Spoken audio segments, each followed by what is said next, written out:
লা ইলাহা ইল্লাল্লাহ মহব্বতের সাথে লা ইলাহা ইল্লাল্লাহ লা ইলাহা ইল্লাল্লাহ মুহাম্মাদুর রাসূলুল্লাহ সাল্লাল্লাহু আলাইহি ওয়াসাল্লাম। ভাইরা আমার, রাত তো অনেক হয়ে গেছে, কনকনে শীত, আপনারা কষ্ট করে বসে রয়েছেন। প্রধান বক্তা আসছে, তাই না? আমি লম্বা আলোচনা করবো না, একটু মাকসুদ আছে, কয়েক মিনিট কথা বলে ইনশাল্লাহ আমি বিদায় নেবো ইনশাল্লাহ। সম্মানিত হাজিরিন, আমার খুব খেয়াল করি, আবু লাহাবের কথা বলছিলাম, নবীজির মাথার উপরে পাথর মারতে চাইল।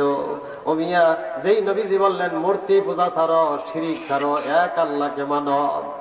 আমরা খুব খেয়াল করি, আবু লাহাবের চেহারা সুরত খারাপ ছিল না ভালো ছিল? দেখে কেউ বলতে পারেন কিনা? ভালো ছিল তো? আরে খুব সুন্দর ছিল আবু লাহাব, আগুনের বাপ। বাবা, এত সুন্দর ছিল আবু লাহাবের চেহারা সুরত। খুব খেয়াল করেন ভাই ও মিয়া, তাহলে চেহারা সুরত ভালো হওয়া একটা যোগ্যতা। আওয়াজ দিন, চেহারা সুরত ভালো হওয়া কি একটা যোগ্যতা?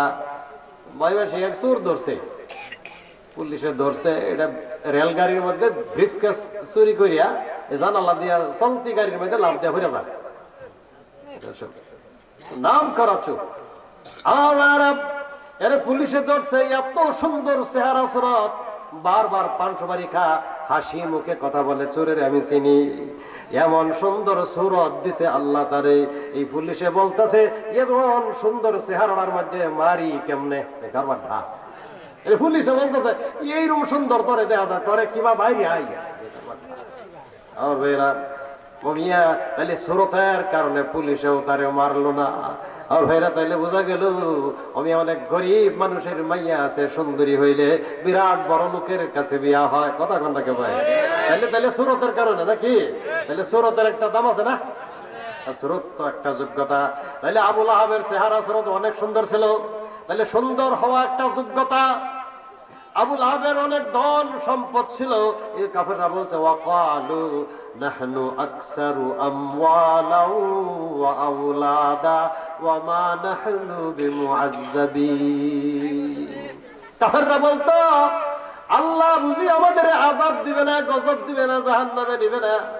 আল্লাহ যদি আমাদের জাহান্নামে নিত তাহলে এত ধন সম্পদ দিত না। আকসারু আমওয়ালাও ওয়া আওলাদা, আল্লাহ আমাদের সন্তান দিত না। আরে কিরম ব্যাকল, কাম করেছে আর সুরত দিছে, অনেক টাকা পয়সার মালিক বানাইছে, মনে হয় খুদা খুশি হয়ে দিছে। আরে না, আল্লাহ তারে গজব দিছে, টাকা দেয়া। কথা কয় ভাই?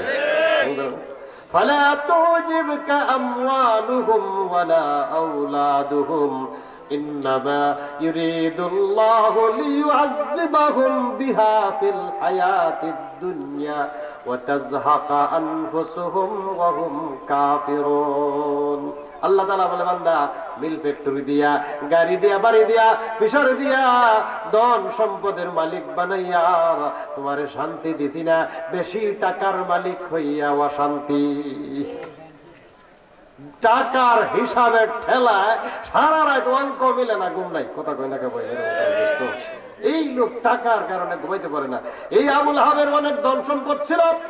ধন সম্পদ থাকাও একটা যোগ্যতা, চেহারা সুরত একটা যোগ্যতা। আবু লাহাবের সন্তান অনেক ছিল, তাহলে সন্তান হওয়াটাও আরেকটা যোগ্যতা। কথা কই না কে? খুব খেয়াল করেন, তাহলে আবু লাহাবের চেহারা সুরত ভালো ছিল, ধন সম্পদ ছিল, সন্তান ছিল। আপনারা বুঝেন কিনা জানি না, এই আবু লাহাব জান্নাতি না জাহান্নামী? কথা কয় জাহান্নামী কে? এত টাকা পয়সার মালিক আছে, চেহারা সুরত তো ভালো, তাহলে সন্তানও আছে। আরে জাহান্নামী হইল তার কারণ কি? এই আবু লাহাব, আবু লাহাব আল্লাহর নবীর আশিক ছিল, নবীজির আশিক হতো। আরে বান্দিরে মুক্তি দিয়া দিল কে? নবীজির জন্মের আনন্দে। কথা বেটাকে ভাই, তাহলে নবীজির আশিক ছিল, চেহারাও ভালো ছিল, ধন সম্পদ ছিল, সন্তানও ছিল, যোগ্যতা ছিল অনেক বেশি, কিন্তু আল্লাহর কাছে গ্রহণযোগ্য হয় নাই। কথা ঠিক রাখুন ভাই, যোগ্যতা ছিল, গ্রহণযোগ্য হয়েছে না। যারা বাংলা ভাষা বোঝেন। আবার আরেকদিকে দেখেন, হযরত বেলাল রাদিয়াল্লাহু তাআলা আনহু, বেলাল রাদিয়াল্লাহু তাআলা আনহুর চেহারা সুরত নাই, টাকা পয়সা নাই। কথা কয় না কে? হযরত বেলাল চেহারা সুরত বালা না, খাটা, মাথা বড় ঠোঁট মোটা, আর আসলে মাথা বড় ঠোঁট মোটা, দেখতে ভালো দেখা যায় না, শরীরের মধ্যে ফুসকা ফুসকা ছিল, বুটি বুটি গুটি গুটি দানা ছিল। আবার দেখতে ভালো দেখা যায় না, চেহারা সুরত নেই, ধন সম্পদ নেই, জাত খানদান তো বেশি ভালো না, গোলাম। আরে জীবন ভরাই তো গোলামি করছে। আমগর এলাকার যদি ছোট সময় দেখছেন কেউ বছরে কামলা দিছে, ও না বড় লোক হয়ে গেছে, আই জামাইটা ঠোঁটা দেয়, বেড়া হে দিন না বেড়া আমার বাহের ভান্তা বাত্তর ফেড়া এখনো আছে, কথা তাহলে চেহারা সুরত নাই। হযরত বেলাল রাদিয়াল্লাহু তাআলা আনহুর চেহারা সুরত নাই, টাকা পয়সা নাই, জাত খানদান বেশি ভালো না, কিন্তু আজও পর্যন্ত কারো নাতি হইলে সন্তান হইলে বেলাল নাম রাখে, কথা কেনাকে ভাই। আরে নামের মধ্যে সুমা খা। হযরত বেলাল রাদিয়াল্লাহু তাআলা আনহু আল্লাহর নবীর আগে আগে জান্নাতে যাবে। নবীজির আগে আগে যাবো কেমনে? আরে নবীজির উডের রশিদ ধরে টাঙ্গা টেনে আগে আগে ঢুকে পড়বো। সুবহানাল্লাহ সুবহানাল্লাহ। হযরত বেলাল আমি যোগ্যতা কিছুই নাই, লেখাপড়া নাই, চেহারা সুরত নাই, ধন সম্পদ নাই, যোগ্যতা কিছুই নাই, কিন্তু আল্লাহর কাছে গ্রহণযোগ্য হয়ে গেছে।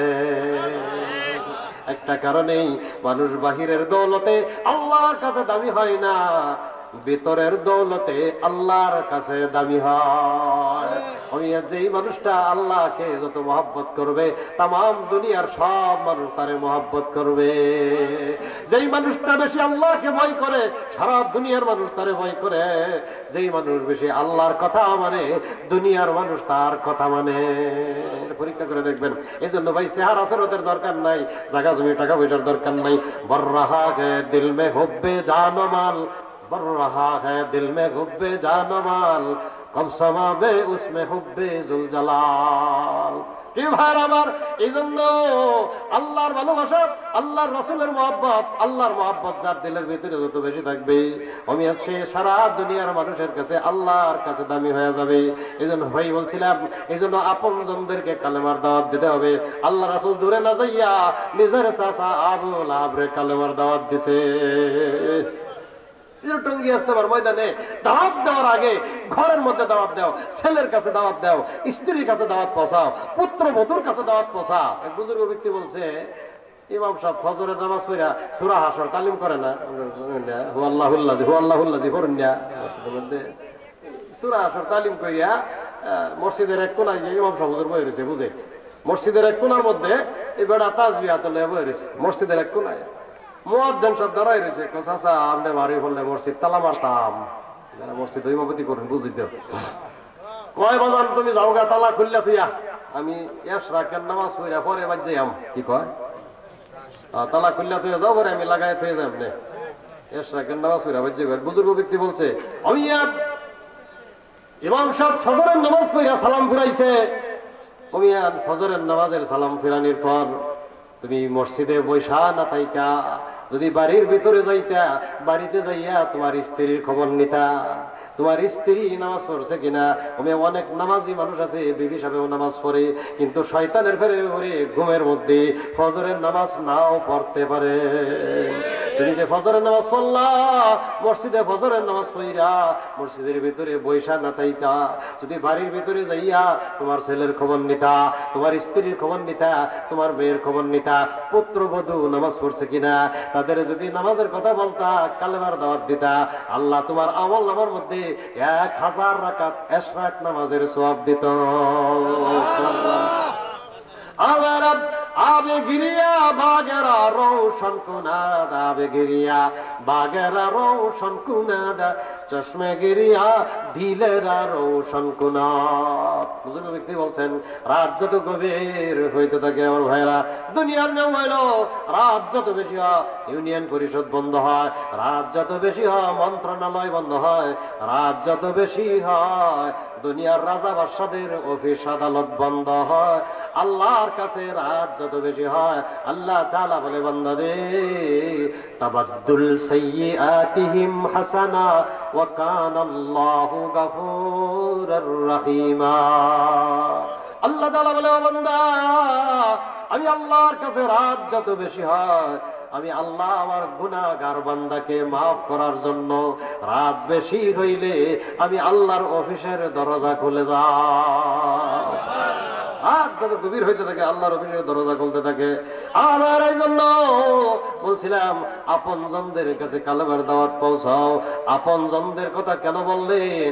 অমিয়া নিজের ঘরের মানুষেরা যদি নামাজি হয়, নিজের ঘরের মানুষ যদি তাবলীগওয়ালা হয়, ছেলেও যদি নামাজ পড়ে, বিবি সাহেব যদি নামাজ পড়ে, পুত্রবধূ যদি নামাজি হয়, পরিবারের সব মানুষ যখন নামাজি হয়, তাবলীগওয়ালা হয়, ডিলাকুলুপ লয়, কিতাবি তালিম করে, তখন এই ঘরের মানুষটা অন্য বাড়ির মানুষের কাছে যাইয়া যখন কালেমার দাওয়াত দেবে তখন টু শব্দ করবে না, এক বাক্যে এর দাওয়াত সবাই কবুল করবে। এক বাক্যে সবাই দাওয়াত কবুল করবে। আর যদি ঘরের মানুষ নামাজি হয়, ডিলাকুলুপ নাই, তালিম নাই, তাবলীগ নাই ঘরের ভিতরে, আরেকবার দাওয়াত দেওয়ার গেলে হইলা ছুটে বেড়া তোর হোতাইন তো একদিন হচ্ছে মাঠে সদে না কথা এই জন্য ভাই, এই জন্য হইয়া কথা বলি কষ্ট হইতেছে আপনাদের।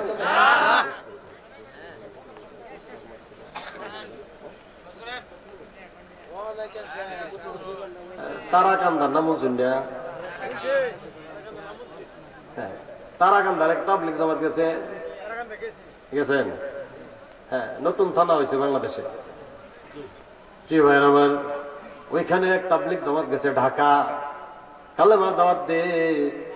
এক শাস্টলে যাই এক লোকেরা বলতেছে ভাই আপনাদের মসজিদে আমরা আইছিলাম, নগদ গেলে ভালো হইতো। তাবলীগ জামাতে গেছেন না আপনারা? এই তো কয় নাকি নগদ গেলে ভালো হইতো। যদি নগদ যাইতে না পারেন মাগরিবের নামাজ কান যাইয়া পড়ুন যায়, কথা কই না কই গেলে ভালো হইতো। এবার এই বড় জায়গা ক চাচা আপনার বাড়ি কই? ময়মন সিং ফুলপুর তারাকান্দা। আমরা করি তারাকান্দার সব মানুষ নামাজ পড়ে? হ্যাঁ, তো বেড়া খুব রাগী মানুষ, চিন্তা করে দেয় আসলে তো তারাকান্দার মানুষ তো নামাজ পড়ে না, সব মানুষ নামাজ পড়ে না। তো গাইরা শামসুর এলাকা, গাইরা শামসু গাওরা শামসু আর কি, গাইরা শামসু। আমার এই বেড়া রাগ করিয়া তো মানুষের কথা শুনবার হইতাম না, যাই তারাকান্দার মানুষের দাওয়াত দিই। এই আমি সব না কই এটুক লাড়ি ফেলাই তুই আয় হচ্ছে মসজিদে। তারাকান্দা আইসে এলাকার মানুষ চেনে না গো, শাস্টল গেলে তারা শাস্টলায় সালাম আলী দেয়া করতেছে ভাই আল্লাহর হুকুম মানা রাসূলের তরিকায় চলাই তো শান্তি, শাস্টলে বয়ে থাকলে তো শান্তি নাই। তো বড়া কবের মুন্সিটা তুই তোর বাইক তো কেউই নামাজ পড়ে না, কথা বলে কথা চিনে বাড়ি তো আগে বাড়ি ঠিক কর গা। দৌড় করে বাড়িতে গেছে দেয় ঘরের পিছনে আর দুই সারা সাঙ্গের মধ্যে বয়ে রয়েছে। ছেলে দুইটা করতেছে বাবা তোরা যদি নামাজ পড়তে মসজিদে যাইতে তো মানুষের কথা শুনুন লাগে না, কালেমার দাওয়াত দেওয়া হইতাম। কছে আগে তোমরা দুইজন বালাও গা, তাই নাকি কয় আগে তোমরা দুইজন বালাও, দুইজন কারা বুঝছেন না? আগে তোমরা দুইজন বালাও গা। দৌড় করে ঘরের ভিতরে গেছে দে বেডি ফাঁকের ঘরের ভিতরে ফাঁক করে হোম তোর লাগিয়ে আমার হুতান নামাজের কথা কইবে না, দেয়া আছে মন খিড়া কবে কথা কয় না কে ভাই। আগে হ্যাঁ বালা দে আমি বালা আছি, কথা কয় না কে ভাই।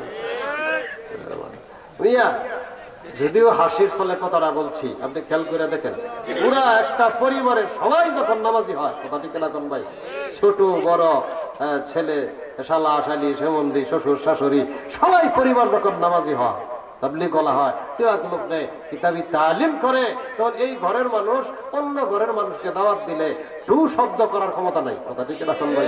আরে এর দাওয়াত যদি কবুল না করি, এই যে দাওয়াত দিছে এর দাওয়াত তো কবুল করা দরকার। এই জন্য আল্লাহ তাআলা বলছে আগে নিজে বাঁচো, এরপরে আপন জনদেরকে জাহান্নামের আগুন থেকে বাঁচাও। প্রিয় ভাইরা আমার, কালকে থেকে আপনি রিক্সা দিয়ে যাবেন, রিক্সাওয়ালারা নামাজের দাওয়াত দিবেন, হ্যাঁ গাড়ি দিয়ে যাবেন, গাড়িওয়ালারা নামাজের দাওয়াত দিবেন ইনশাল্লাহ। টঙ্গি রাস্তা আমার ময়দানে না, তাবলীগ 24 ঘন্টা হবে আমার ঘরের ভিতরে, কথা ঠিক না বলেন ভাই ইনশাল্লাহ। সম্মানিত হাজিরিন, এই সমস্ত মাদ্রাসা বর্তমান যুগের জন্য এটা নূহ আলাইহিস সালামের কিস্তির মতো, নূহ আলাইহিস সালামের কিস্তির মতো। খুব খেয়াল করি ভাই, এই প্রতিষ্ঠান যত হবে সমস্যা নাই। আমি দেখতেছি বাংলাদেশে মসজিদ একটা ভাঙ্গা 10টা হইতেছে, কিন্তু মসজিদ খাইলা না, মুসল্লি সবই বড়া, কথা কয় নাকি ভাই। হ্যাঁ যতই মুসল্লি হয়েছি, যত মাদ্রাসা ছাত্রের অভাব নাই। এখানে হাসানিয়া ছাত্র আছে, এখানে আছে, আমাদের বাড়িতে আছে, চান্দটিকে আছে, চৌরাস্তা আছে, মাদ্রাসা খাইলা একটাও নাই, কথা কয় নাকি। হ্যাঁ প্রতিষ্ঠান যত বেশি হয়, হ্যাঁ, আমি সারা বাংলাদেশ সফর করে দেখছি যে এই যে বন্ড যত আছে জট্টা চুল, কথা কয় না কে ভাই, যেখানে মাদ্রাসা নাই, মসজিদ নাই, প্রতিষ্ঠান নাই, ওই নেই বন্ড বেশি, কথা কয় না কে ভাই। হ্যাঁ, এই সমস্ত প্রতিষ্ঠান নূহ নবীর কিস্তির মতো, নূহ আলাইহিস সালামের কিস্তির মধ্যে যারা আরোহণ করেছিল তারাই জলোচ্ছ্বাস থেকে, বন্যা থেকে, প্লাবন থেকে নিরাপদে ছিল। উলামায়ে কেরাম বসে রয়েছেন। আর এই বর্তমান যুগে যদি ঈমান হেফাজত করতে চাও, উলামায়ে কেরামদের সাথে, মসজিদের ইমামদের সাথে, মাদ্রাসার সাথে তুমি সম্পৃক্ততা অবলম্বন করো, আলেম ওলামাদের সাথে মিল মহব্বত রাখো, মাদ্রাসাকে মহব্বত করো। হ্যাঁ, যদি তুমি শান্তিতে থাকতে চাও, প্রিয় ভাইরা আমার, আপনাদের কষ্ট দেব না। কনকনে শীতের রাত, প্রধান মেহমান মনে হয় আয়সা বলছে, তাই না? আপনাদের কষ্ট দেব না, আমি জোরাজোরি করে কালেকশনও করবো না, আপনাদের লজ্জা শরম দেব না। প্রিয় ভাইরা আমার, হ্যাঁ, বালিয়ার পিসা হুজুর একটা কথা বলতো, শাইখে বালিয়া গিয়াসউদ্দিন সাহেব রাহমাতুল্লাহ আলাইহি, যে সম্মানিত হাজিরিন, এই ছেলে বসো। প্রিয় ভাইরা আমার, আমি একটু দোয়া করে দিই, যে হুজুর বসে রয়েছে, নগরচরার হুজুর, যার মা মারা গেছে, বাবা মারা গেছে, আমি জোর করে টাকা চাবো না, একটু হাত উঁচু করে দেখি, মা নাই, বাপ নাই, এরকম কে আছেন এখানে? আম্মা মারা গেছে, আব্বা মারা গেছে, একটু হাত তোলেন তো দেখি। মা বাপ যাদের মারা গেছে তারা হাত তোলেন, হাত তোলেন। আল্লাহ তুমি কবুল করো। যারা হাত উঠাইছে সকলের আব্বা আম্মাকে মাফ করে দাও, হাত নামান, কষ্ট দিলাম আপনাদেরকে। আল্লাহ সকলের মা বাপকে মাফ করে দেবো, সবাই বলুন আমিন। প্রিয় ভাইরা আমার, আব্বা আম্মা আমাদের আদর করছে না, সত্য কথা করেন, আল্লাহ খুশি হইব, করছে না? মা বাপ অনেক আদর করছে। প্রিয় ভাইয়ের আমার, আল্লাহ তাআলা বলে যে কৃপণতা করে নিজের জন্যই করে। মানুষ নিজে যত ঠগায়, অন্য মানুষকে যত ঠগায়, এর চাইতে বেশি নিজেই ঠগায়। যারাই আমি পরীক্ষা করে দেখছি, যারা বেশি বেশি দান খয়রাত করে, এরা মারা গেলে ওদের সন্তানেরাও দান খয়রাত করে। যারা কৃপণতা করে, ওরা মারা যাওয়ার পরে ওদের আপন জনেরাও দান খয়রাত করে না। প্রিয় ভাইরা আমার, আজকে আত্মীয় স্বজন আপন জন আসলে আঙ্গুল দিয়া দেখায়, হেই কাঁঠাল গাছের নিচে দাদার কবর, ওই জঙ্গলে ওই যে বাঁশের জারের নিচে ওইটা আমার জেডার কবর। আঙ্গুল দেন না মানুষ হলে আমার কবরটাও যে দেখাইবো, এই দিনটা বেশি দিন দূরে নাই। কথা কন না কে ভাই? আরে আপনার নামের একটা মানুষ যে আছিল, দুনিয়ার নাম গন্ধও থাকতো না। কথা কয় না কে ভাই? মানুষ মারা যাওয়ার সাথে সাথে আমল করার ক্ষমতা বন্ধ হয়, কিন্তু আমল নামা বন্ধ হয় না। রাখেন ভাই, হ্যাঁ, একটা আমল নামা সওয়াবের অ্যাকাউন্ট নাম্বার জারি থাকে, বন্ধ হয় না। মারা যাওয়ার পরে মসজিদ করে গেছেন, গাছ লাগাইছেন, টিউবওয়েল দিছেন, মাদ্রাসা করছেন, মানুষকে সৎ কাজের আদেশ দিছেন, এই সওয়াবগুলি কবরে শুয়া শুয়া মানুষ কিয়ামত পর্যন্তই পাইতে থাকেন। এখানে যারা আছেন ভাইজান, জোরাজুরি নাই, সামর্থ্য অনুযায়ী এই মাদ্রাসার জন্য সরকারি কোনো অনুদান নেই, এইগুলি 10 জনের সাহায্য সহযোগিতাই, খাইয়া না খাইয়া চলে আর কি, কোনো কথা ঠিক কিনা? প্রিয় ভাইরা আমার, কে আছেন সামর্থ্য অনুযায়ী নিজের মনটারে জিজ্ঞাসা করি, এই মাদ্রাসায় আমার কিছু দেওয়া দরকার কিনা? জোরাজুরি নাই, জোরাজুরি করে আপনার কাছে চাইবো না, লজ্জা দেবো না, শরম দেবো না। একটু হাত উঁচু করে দেখাই যে হুজুর আমার মা মারা গেছে, বাবা মারা গেছে। বালিয়ার হুজুর বলছে, বাতির সুইচ মারলে বাতি যত তাড়াতাড়ি জ্বলে, এই বাতি জ্বলবার আগে যেই ব্যক্তি মা বাবার কথা স্মরণ করিয়া আল্লাহর রাস্তায় কিছু দিবে, বাতি জ্বলবার আগে তার মা বাবার কবরে আল্লাহ বেহেশতের হাওয়া পৌঁছায় দেয়। সুবহানাল্লাহ। বালিয়ার হুজুরের কথা।